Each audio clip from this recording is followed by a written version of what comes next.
사실 제 준비한 거는 많은데 아까 와서 얘기 들으면서 느낀 게 너무 많아서 특히 교수님이 해주신 말씀 들으면서 저는 사실 제가 제 꿈이 없이 그냥 하고 싶은 거 하면서 사는 사람이라고 생각을 했었는데 제 꿈이 뭔지를 짚어주셨어요. 그래서 너무 감사하게 생각을 하고 얘기하면서 조금씩 얘기가 될 것 같고요. 아까 방금 마지막에 나왔던 비디오에 보면 저 친구들은 뉴욕에 있는 친구들인데 그 이제 노래 이거 하면서 그 식물 가지고 했던 데가 사실 그 샌프란시스코의 우리나라로 치면 어린이 회관 같은 데예요. 거기 사실 저 엄청 많이 놀러 가는데 저도 뭐 해봤거든요.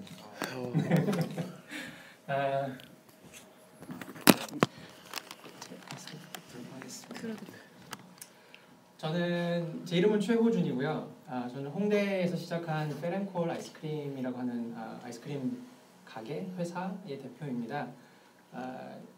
사실 혹시 오늘 말고 저희 아이스크림을 드셔보셨거나 페렌콜에 대해서 들어보셨던 분 혹시 계세요? 네, 근데 혹시 그러면 페렌콜이라는 게 의미가 무슨 뜻인지 아시는 분은 아직 없으시겠죠? 지금 시기에 저희 가게 전경이고요. 홍대에 있고, 그다음에 갤러리아 백화점에도 있고, 그다음에 얼마 전에 올해 초에 사실은 종로에도 하나 더 오픈을 했습니다. 넘어가면 넘기는 클릭을 주시면 어떤 거? 위아래로 하시면 아래로. 네. 그래서 이게 샌프란시스코고요. 사실 저는 샌프란시스코에서 한 6년 정도, 그 전에는 하와이, 그 전에는 뭐 홍콩, 싱가포르에서 살다가 왔고요. 이게 펠거리입니다. 그다음에 콜거리. 그래서 펠앤콜이라는 뜻은 사실 제가 샌프란시스코 제일 처음 살았던 집이 펠거리하고 콜거리가 만나는 데 있었다 해서 펠앤콜이고요. 제가 너무나도 좋아하는, 어떻게 보면 제 마음의 고향이라고도 하는데 그 자그마한 샌프란시스코를 제가 진짜 태어난 제 실제 고향인 서울에 데리고 오고 싶다는 그런 의미로 펠앤콜이라는 이름을 짓게 됐고요. 또 한 가지 의미는 제가 만드는 아이스크림을 가지고 정말 미약하나마 두 도시, 제가 좋아하는 두 도시에 대한 조그만 헌정이라고 생각을 하고 이름을 짓게 됐습니다. 제가 만드는 아이스크림은 사실 요즘은 천연 수제하는 집들이 되게 많잖아요. 네. 그때 2010년, 2011년만 해도 거의 없었을 텐데 제가 만드는 아이스크림은 일체의 인공 색소 감미료 같은 거 아무것도 들어가지가 않고요. 천연의 재료로, 그다음에 우리나라에서 구할 수 있는 좋은 정말 최고급의 재료로 그때그때 매장에서 정말 소량으로 만들어서 빠른 시일 내에 정말 신선하게 먹을 수 있게끔 만드는, 그래서 미식가들을 위한 아이스크림을 표방하고 있고요. 제가 외국에서 오래 살다 보니까 여러 나라의 음식 문화를 접하게 됐어요. 그래서 그 음식 문화와 다양한 식재료를 과연 아이스크림이라는 언어로 어떻게 해석할 수가 있을까, 그래서 그걸 해석하는 거를 여러분과 함께 나눠보고 싶어서 시작된 게 페렌콜의 아이스크림입니다. 그래서 저희가 2011년도 7월에 오픈을 했고요. 그 이후 여태까지 제가 직접, 사실 아이스크림 전부 다 거의 다 제가 직접 만들고 있고요. 그래서 여태까지 한 200가지가 넘는 플레이버들을 만들어서 소개해드리고 있고, 오늘 사실 아이스크림 2가지 준비했던 거 중에 하나가 지금 이 말씀을 드릴게요. 하나는 깻잎 아이스크림이고요. 아까 녹색 드셨던 거는, 그다음에 브라운 색깔 들으셨던 거는 베이컨 아이스크림입니다. 네. 네, 사실 아까 처음 두 번째 비디오 보셨으면 아시겠지만 저 보면서 참 세상에 정말 또라이들 많다는, 저도 그런 또라이 중에 하나고요. 사실 저는 이렇게 전문적으로 셰프 트레이닝을 받은 사람이 아니에요. 그러니까 저는 연극 공부하다가 미국에서 또 호텔 경영 공부하고, 그 다음에 MBA 하면서 이제 마케팅 전공했던 사람이고요. 스탠포드 대학에서 이제 그 경제학부에서 프로젝트 매니저로 일을 하다가 이제 한국에 들어와서, 사실 한국에 들어왔을 때 이렇게 오래 있을 생각은 아니었어요. 다시 뭐 미국을 가든지 아니면 다른 나라에 직장을 알아보려고 하던 차였는데, 그러니까 자연스럽게 워낙 샌프란시스코에서 오래 살다 보니까, 샌프란시스코는 사실 미국에서 이렇게 양대 미식의 도시예요. 뉴욕하고 샌프란시스코하고. 그러니까 이제 나파밸리가 있고 와인 산지잖아요. 그러다 보니까 워낙 좋은 재료들이 많고 샌프란시스코에는 정말 전 세계의 모든 음식을 그냥 대충 하는 게 아니라 애들이 머리 피 터지게 싸울 정도로 너무너무 잘하는 집들이 많기 때문에 그러니까 그런 거를 이렇게 먹고 접하다 보니까 자연스럽게 제 미각도 살아나게 되고 아까 교수님이 말씀하셨던 것처럼 맛만 좋은 거 보여주면 안다고 그러니까 제가 딱 그 꼴인 거죠. 그래서 맛을 좋은 거를 맛보다 보니까 이제 자연스럽게 한국에 들어와서도 이제 그런 걸 찾으러 다니게 됐어요. 근데 그러니까 레스토랑 같은 경우는 사실 많이 우리나라도 그 레벨에 올라갔고 심지어는 뭐 아시아 탑 40에 있는 음식점이 이미 한국에도 있고 뭐 이럴 정도니까요. 근데 제가 너무너무 좋아했던 아이스크림 그 당시 2010년, 2011년 그 당시에는 그러니까 이렇게 아이스크림 하시는 분이 거의 안 계셨어요. 그래서 제가 직접 가서 천연수제라 해서 가보면 그냥 이미 만들어뒀던 재료 넣고 그냥 돌리면 수제. 그러니까 정말로 진정한 의미의 천연수제는 없었던 거죠. 그래서 제가 너무나도 즐겨하고 좋아했던 심지어는 실험적인 아이스크림을 샌프란시스코에서 맛봤었는데 이거를 과연 한국 분들한테 여태까지 뭐가 진정한 아이스크림이란 걸 아무도 모르셨을 텐데 이걸 어떻게 알릴 수가 있을까? 그러니까 한국에 와서 흔히 먹었던 아이스크림은 결국은 30일 뭐 아니면 자연 아니면 뭐 차가운 돌 뭐 이런 애들이 대부분이잖아요. 네, 그래서 근데 사실 그렇게 드시다 보면 입에 뭐가 남는 거 많고 맛도 없고 괜히 물 땡기고 사실 그게 진짜 아이스크림이 아니거든요. 그래서 이거를 어떻게든지 같이 나눠보자가 주가 돼서 한번 이거를 사업으로 해볼까? 이제 그게 시작이 됐던 거고요. 근데 이제 문제는 제가 아이스크림을 만들 줄 모른다는 게 문제죠.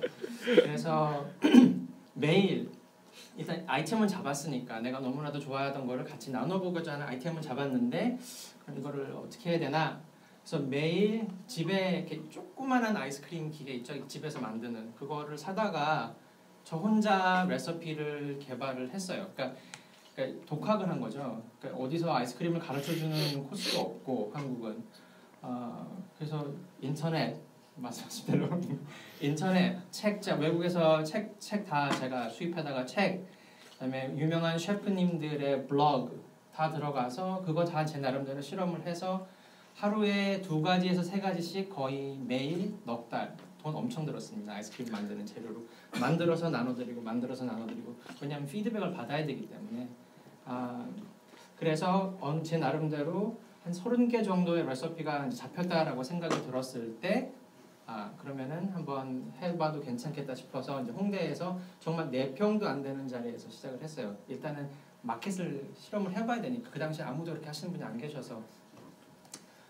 했는데 생각보다는 반응이 빨랐어요. 그러니까 왜 한국 분들은 새로운 거 막 찾아다니시잖아요. 그러니까 금방 실증 내는 것도 어떻게 보면 단점이긴 한데 일단은 제가 다른 분들과 조금 다르게 접근했던 것 중에 하나가 아까 말씀드렸던 것처럼 정말 좋은 재료 그래서 딱 드셨을 때 맛있는 아이스크림 가장 기본이잖아요. 음식은 맛있어야 되는 게 기본. 근데 이제는 기본은 사실 좋은 재료와 좋은 기술만 있으면 누구나 다 따라할 수 있는 거라 그거는 일단 기본이고 그러면 내가 다른 사람들과 어떻게 차별화를 시켜야지만 이 마켓에서 남들보다 앞서 나갈 수 있고 아니면 어떻게 남들과 차별화가 될까라고 생각했을 때 일단은 기존 대기업들이 갖고 있는 레시피 이건 절대 아니었고요. 그리고 이 기존 대기업이나 아니면 나중에 이제 따라와서 카피하는 분들이 나를 베낄 수가 없는 그 뭔가가 있어야겠다라고 생각이 들어서 그러면은 정말 조금 더 실험적인 맛으로 사람들에게 어필을 하자. 아까 2번째 비디오에서 보셨던 것처럼 결국 그 시작은 아이들의 호기심이잖아요. 정말 재미와 호기심과 재미가 기본이 베이스가 되는 뭔가를 개발해야 되는 게 일단 제가 하면서 재밌어야 된다고 생각을 했었고요. 그래서 처음에 시작했던 것 중에 하나가 네. 그래서 이게 깻잎이에요. 깻잎이 나오게 된 것도 조금 의외였는데 사실은 미국에서 제가 즐겨 먹던 바질 갖고 아이스크림을 만들거든요. 근데 그 당시에 한국에서 바질이 너무 비쌌어요. 정말로 말도 안 되게. 그래서 바질 아이스크림은 못 만들고 그러면은 바질 향과 비슷하면서 한국 사람들에게 정말 익숙한 것이 뭘까? 아이스크림인데도 좀 한국적인 거를 찾아보자 해서 실험을 들어갔던 게 바질이에요. 깻잎이에요. 저거는 이제 팔당 지방 지역에서 나는 유기농 깻잎을 가지고 만드는 아이스크림인데 일단 실험해서 너무 재밌었던 게 저거는 정말로 실험 한 번만에 성공. 그리고선 저희 단골분들을 따로 불러서 이제 품평회를 했는데 다들 너무 좋아하시는 거예요. 그래서 사실 이게 한 번 실험해서 성공해서 우리의 대표 메뉴가 된 너무나도 재밌는 케이스고요. 이거는 지금 베이컨입니다. 그래서 아이스크림에 고기가 들어가는 것만큼 더 이렇게 깜짝스러운 건 없을 거라는 생각이 들어서 사실 미국에서는 음식 좋아하시는 분들이 하시는 농담 반 진담 반이 음식에 술, 버터, 그다음에 베이컨이 들어가서 맛없는 음식은 없다고 하거든요. 근데 사실 아까 드셨던 아이스크림에 그 세 가지가 다 들어갔습니다. 그래서 베이컨을 설탕에 재워서 구운 다음에 이제 그렇기 때문에 약간 드셨을 때 꼭 처음에는 견과류 씹는 것 같은 그런 느낌이 나셨을 거예요. 왜냐하면 그 겉에 코팅돼 있던 설탕 때문에. 근데 이제 설탕을 이제 씹고 고기를 씹다 보면 베이컨의 그 팻이 릴리즈 되면서 이 고기 맛 난다. 예. 그래서 처음에 이거가 한국 분들한테 과연 어떻게 받아들여질까 좀 걱정이 많이 돼서 말씀을 안 드렸어요. 이게 고기가 들어간 아이스크림이라는 걸. 일단은 처음에 여쭤봤을 때 저 채식주의자세요? 그래서 아니라 그러면 일단 드셔보세요. 그래서 이제 맛있다고 그러시면 말씀드리고. 근데 이런 식으로 사람들한테 조금씩 제가 느꼈던 재미를 여러분들하고 같이 이렇게 나누는 작업을 해왔던 거고요. 사실 이제 저기 사실 저 가루가 후추 가루가 아니라 산초 가루입니다. 여러분도 산초 뭐에 쓰시는지 혹시 아세요? 추어탕. 네, 맞아요. 그러니까 한국에서는 예전에 김치 담글 때 썼는데 고춧가루가 없었을 때, 근데 이제는 추어탕에밖에 안 들어가는 게 산초예요. 근데 산초가 들어가는 소르베도 있습니다. 딸기, 그다음에 와인, 그리고 산초가 들어가는 소르베. 네, 저런 재료도 쓰고 지금 옆에 보시면 이건 발사믹 식초고요. 옆에 왜 요즘 연두해요 하잖아요. 저게 발효장이에요. 그러니까 간장 같은 그 장을 만들 때 나오는 그 부생물 발효액인데 지금 저거는 이제 발사믹 식초가 들어간 딸기 아이스크림에 장이 들어가는 거고요. 저 이번에 새로 만든 것 중에 하나는 캐러멜. 그래서 약간 간장 캐러멜 맛 나는 아이스크림도 개발이 되어 있고요. 그래서 이것 말고도 뭐 고춧가루도 있고 포아그라 혹시 거위간 아시죠? 네, 거위간이 들어가는 아이스크림도 있고 사실 종류는 여러 가지예요. 아이스크림은 그러니까 그냥 흔히 바닐라, 초코, 딸기뿐이 아니라 아이스크림도 결국은 음식이기 때문에 음식이라는 같은 선상에 놓고 여러 재료를 실험해 보면서 이런 맛도 나는구나. 그래서 많은 분들이 물어봐 주실 때 영감을 어디서 받으세요? 말씀들을 많이 하시는데 제일 많이 받는 영감은 제가 먹었던 음식들이고요. 고기도 될 수 있고 야채도 될 수 있고 과일도 될 수 있고요. 그다음에 심지어는 칵테일도 있고요. 그래서 제가 먹었던 음식들 우리나라에서 아니면 외국 생활하면서 이렇게 먹었던 음식들도 많고요. 또 한 가지 영감을 찾으면 이거 같은 경우는 이제 영감과 콜라보레이션 어떻게 보면 같은 선상에 놓고 봤을 텐데 이거는 커피 리브레라고 혹시 들어보셨나요? 왜 저희 먹거리 엑스파일의 착한 가게 사실 저희도 준 착한 가게입니다. 가격이 비싸서 준. 네, 그래서 커피 리브레라고 우리나라 스페셜티 커피 제가 제 생각엔 정말 최고. 저 친구들하고 정말 절친이거든요. 근데 저 친구들이 준 그 커피에서 그 맛을 느끼고 그 커피를 가지고 아이스크림을 개발하는 거고요. 또 한 가지 영감은 먹는 것뿐이 아니라 패션, 옷에서도 영감을 받아서 아이스크림 만들 수 있었다는 걸 보여드리는 게 사실 이거는 톰보이라고 하는 우리나라 의류 회사하고 콜라보했던 작업인데 그 친구들이 드레스를 여러 개를 보여주고 제가 그 중에서 좋아하는 드레스 3개를 찝어서 드레스를 보고 아이스크림을 만든 케이스입니다. 그래서 잘 안 보이실지 모르겠지만 저쪽 같은 경우는 시크릿 가든이라고 해서 그 그 녹색 드레스에 장미꽃 있는 거. 그래서 녹차 아이스크림에 체리가 들어간. 가운데는 터프 쿠키라고 그래서 그러니까 약간 여자가 여전사의 느낌이에요. 그래서 그런 터프 쿠키 미국 속어로 이렇게 그좀 막 나가는 애 뭐 이런 뜻이거든요. 그래서 그런 터프 쿠키. 이거는 하늘하늘한 분홍 드레스라고 그래서 핑크 템테이션 분홍색 유혹. 그래서 라즈베리가 들어가는 샤벳으로 만든 뭐 이런 작업도 했었고요. 무슨 얘기도 해드려야 되나? 그다음에 저희가 처음에 시작했을 때는 이런 컨셉이 많지가 않았었기 때문에 그냥 뭐 광고를 해라, 홍보를 해라 이런 말씀들을 많이 하셨었는데 사실 먹는 거는 입소문이 최고라고 생각이 들어서 그런 거는 절대 쓰지 않았고 어차피 여러분들도 이제 다 똑똑하시기 때문에 이렇게 누가 이렇게 써준 걸 읽으시면 다 안단 말이에요. 그래서 저한테 익숙했던 SNS, 그러니까 페이스북, 트위터, 그다음에 왜 인스타그램 같은 거를 주로 이용을 해서 입소문을 내기 시작을 했던 거고요. 사실 그 SNS를 이용했던 이유 중에 하나가 사실 이렇게 아이스크림이라는 매개체를 가지고 이렇게 조그만한 공동체를 한번 만들어보자. 아이스크림을 먹는 즐기는 문화를 만들어보자.